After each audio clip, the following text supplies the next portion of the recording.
have a whole lot to talk about here over the next few months, maybe even the next couple of years, other than prospects, because they'll be the only ones in action, and they'll be the only ones with a chance to offer us any kind of hope or even excitement. So I want to ask today, which one out of all the prospects Ben Cherington's assembled, or even the ones he inherited, has you the most excited about this franchise's future? Good morning to you. Good Friday morning. I'm Dejan Kovacevic of DK Pittsburgh Sports. This is Daily Shot of Pirates. It comes your way bright and early every weekday if you're into football and or hockey. I also offer up daily shots of Steelers and Penguins right where you found this.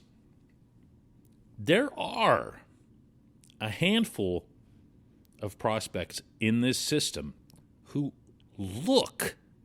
feel legit, as if they have star potential. But I will remind here that Bryan Reynolds wasn't on anyone's top prospect lists. Certainly not at the very top. And yet, he's the franchise's best player. He's the franchise, more so than Brian Hayes is.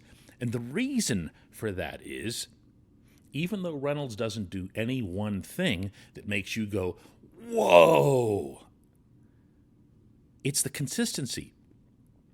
Baseball has always been about the consistency. It's always been about how many times you succeed versus how many times you fail. It's never or rarely the degree to which you succeed. Reynolds will make the occasional great catch, accurate throw, home run, all that other stuff. But he's not going to be the guy that makes you drop your jaw and say, wow, how did he do that thing? It's just going to be that he did it again. And that's where it gets a little bit dicey when trying to weigh prospects and what their futures might be, especially in Cherington's own stated context of going for high-ceiling guys. Classic example is O'Neal Cruz, who most people, I think, at this point view as the Pirates' number one prospect. If it isn't him, it's Henry Davis, and just because Davis was the number one overall pick in the most recent draft. O'Neal Cruz can do things that other humans can't. He can do things that Reynolds can't. He can hit a baseball 500 feet. He can do it with all the energy that one might normally apply to utilizing a toothpick. And not a toothpick on a pitched ball. Like a toothpick, that's the way a toothpick is supposed to be used. He makes it look effortless. He's an extraordinary talent. He's a 6'7" shortstop who can get under a ground ball with a rocket arm.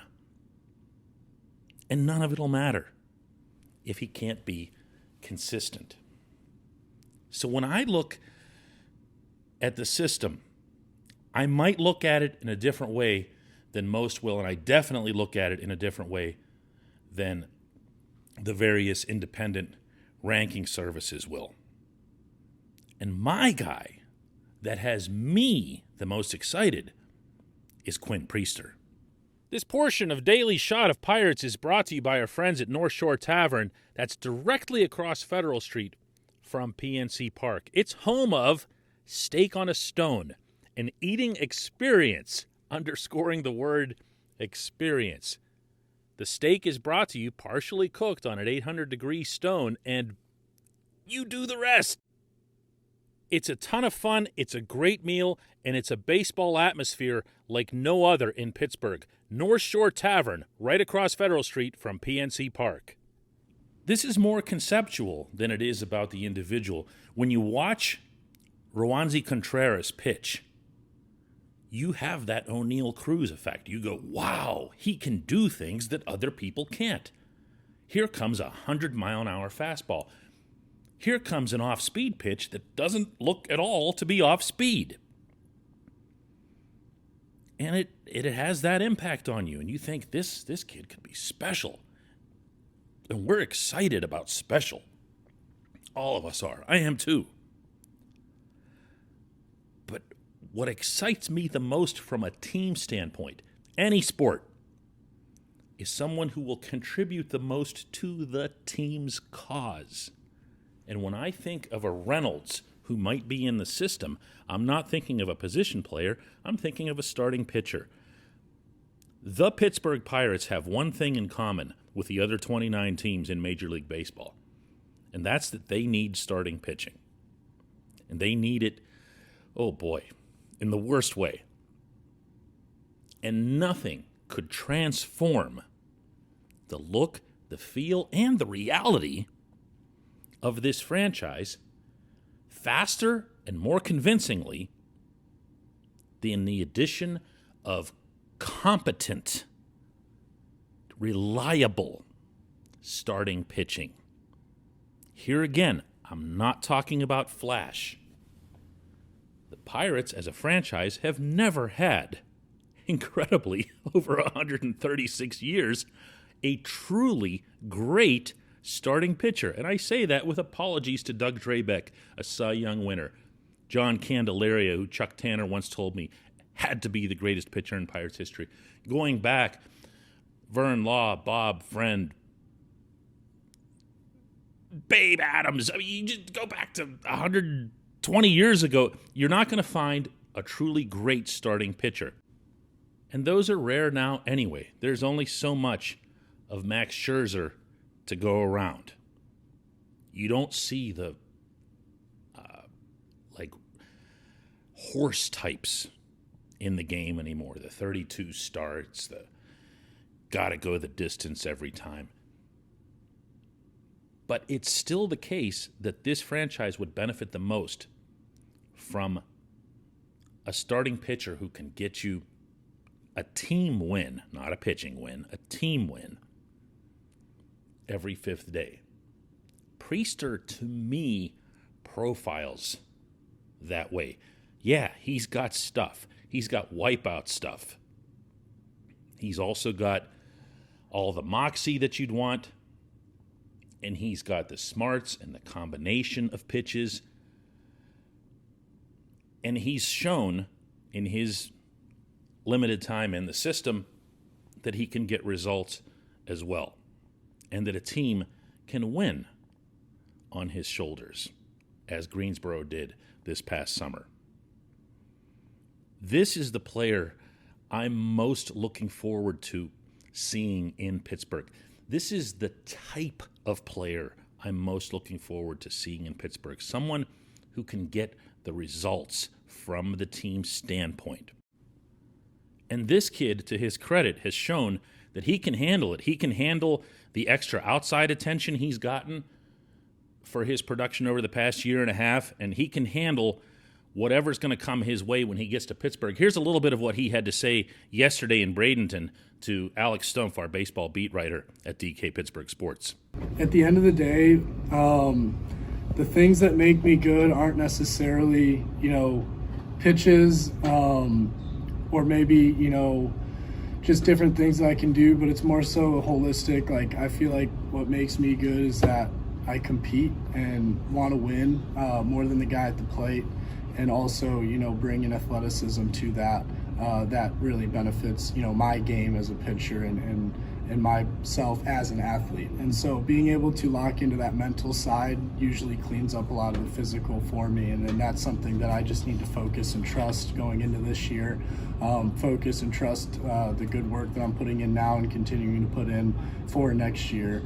And just continue to build off of that. This kid, get this kid to Pittsburgh and we can start getting serious. This is the Greensboro Cavalry. He's not alone down there, but he's emblematic of it. This team at the top level will turn the corner only when the starting pitcher is leading the way. This kid is that starting pitcher. When we come back, just one question.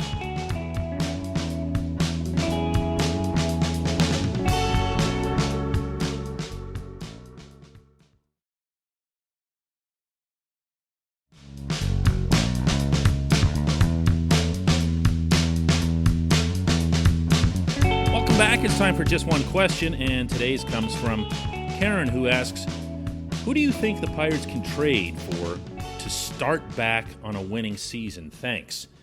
Karen, thank you for the question, first of all. The Pirates can trade for a starting pitcher or multiple starting pitchers to kind of dovetail off of what I broached in the opening segment today.